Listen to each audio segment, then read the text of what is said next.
and marry from Italy. Why is it that God did not punish or take offense at Abraham for committing adultery? He still called him my friend.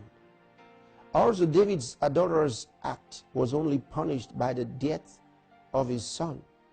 How come God didn't punish him according to the law and still called him a man after my heart? Well, two important things here. Firstly, Abraham. The Bible doesn't say that Abraham committed adultery. You should remember, you're talking about Hagar. Hagar was Sarah's maid. And Sarah gave her maid to Abraham. That's what the Bible says. Some sort of surrogate arrangement where she was to produce children for her. So her children would be Sarah's children. It was the same thing with Jacob and the two sisters that got married to him, you remember? See, so Abraham didn't commit adultery like you're saying. Then for David, you said, why was David not punished? And please remember that Abraham actually lived before the law.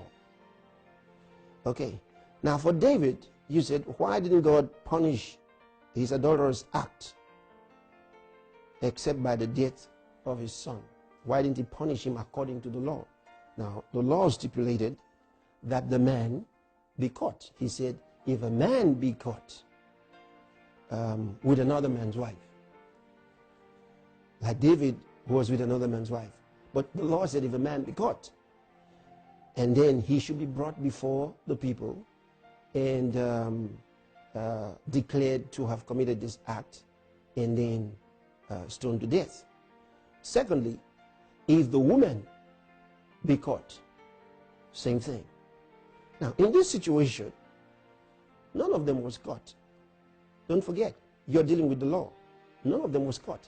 And remember, they had to be witnesses according to the law. So you're dealing with law. Now, in God's case, nobody knew what David did with Bathsheba. See? Nobody knew. And it was God who sent the prophet Nathan to David and talked about what he had done with that woman and talked about how he engineered the death of her husband at war. It was God who knew. And God will not come forth to bear witness against David. And the prophet's ministry was not to do that. See, the prophet's ministry was to hear from God and bring a message to the people. It wasn't his responsibility to use his ministry to bear witness.